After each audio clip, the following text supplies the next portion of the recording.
জীবনের ভালো সময়গুলো যেভাবে তোমাদের সাথে শেয়ার করি ঠিক তেমনভাবেই জীবনের প্রতিটা খারাপ সময়ও তোমাদের সাথে শেয়ার করা দরকার। কোন সময় কি ফেজ দিয়ে যাচ্ছি না যাচ্ছি তোমরা কেউই কিছু জানো না। 3 মাস ধরে আমি কোনো ভ্লগ আপলোড করছি না, কোথাও কোনো ভিডিও নেই, সোশ্যাল লাইফ থেকে টোটালি ডিসকানেক্টেড হয়ে আছি। অনেকেই আমাকে ডিএম করে জিজ্ঞেস করছো যে দিদি কি হয়েছে, কি কারণে তুমি ভ্লগ দিচ্ছ না। তোমাদেরকে সব কটা প্রশ্নের উত্তরই আজ আমি দেব, কিন্তু হ্যাঁ তার আগে বলে দিচ্ছি যে ভিডিওটা হয়তোবা শুরু হওয়ার কথা ছিল গণেশ পুজোর আনন্দ দিয়ে, পুজোর এক্সাইটমেন্ট, তারপর ঢাকের শব্দ, সবকিছু মিলিয়ে একটা অন্যরকম ব্যাপার। এই যে স্ক্রিনে দেখতে পাচ্ছ ইনি হচ্ছেন আমার ঠাকুমা আভা রানী দেব। অনেক বয়স হয়েছিল ঠিকই, কিন্তু হঠাৎ করেই গত 3 মাস আগে অনেক বেশি অসুস্থ হয়ে পড়েন।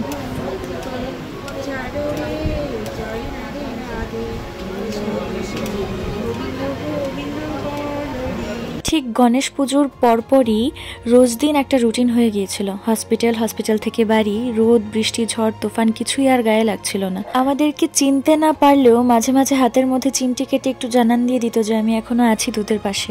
এর আগে যে কখনো অসুস্থ হয়নি ব্যাপারটা কিন্তু এমন নয়। এর আগেও অনেকবার অসুস্থ হয়েছিলেন, তারপর হসপিটাল ভর্তি থেকে আবার সুস্থ হয়ে বাড়িও ফিরে এসেছিলেন, কিন্তু এবারের অসুস্থতার পর আমাদের কাউকে আর চিনতে পারেননি। 3 মাস আগের সে সময়টা আমার এবং আমার পরিবারের জন্য অনেকটাই কঠিন ছিল, তাই তোমাদের কাছে আর কিছু শেয়ারও করা হয়নি। এখন যা যাই দেখছো তোমরা এই ভিডিওর মধ্যে সবটাই আমি কালেক্ট করে রেখেছিলাম।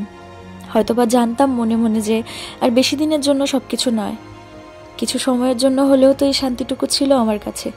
সবকিছু ক্যামেরাবন্দি করে রেখে দিয়েছি, যখনই মনে পড়বে তখনই দেখবো তোমায়। আর এই সম্পূর্ণ ভিডিওটা আমি আমার ঠাকুমাকে ডেডিকেট করেই বানিয়েছি।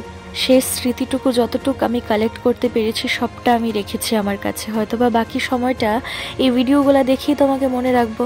তুমি যেখানেই থাকো না কেন সারা জীবনে আমি কখনোই তোমাকে ভুলতে পারবো না।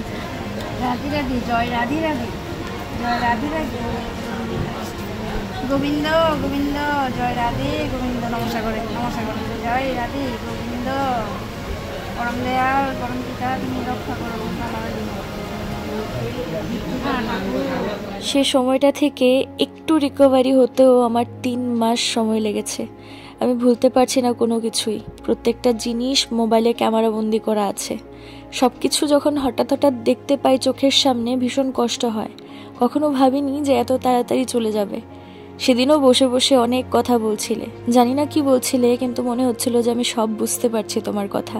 সেই সময়টাতে আর মনে হয়নি যে আমি আমার ঠাকুমার সাথে আছি। সেই সময়টাতে আমার শুধু মনে হয়েছিল যে একটা ছোট্ট বাচ্চা আমার সামনে বসে আছে, আর সেই বাচ্চাটা আমার কাছে আবদার করছে যে আজকে আমি এই কথাটা বলবো তুমি বসে শুনবে, কালকে আমি ওই কথাটা বলবো তুমি বসে শুনবে।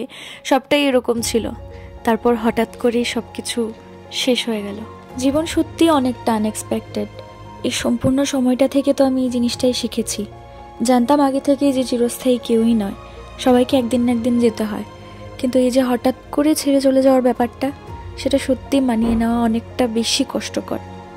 কেমন জলজন্ত একটা মানুষ হঠাৎ করেই ক্যামেরাবন্দি হয়ে রয়ে গেল, হঠাৎ করেই একটা ছবির মধ্যে সীমিত হয়ে গেল। সবকিছু মানিয়ে নেওয়া যায় না।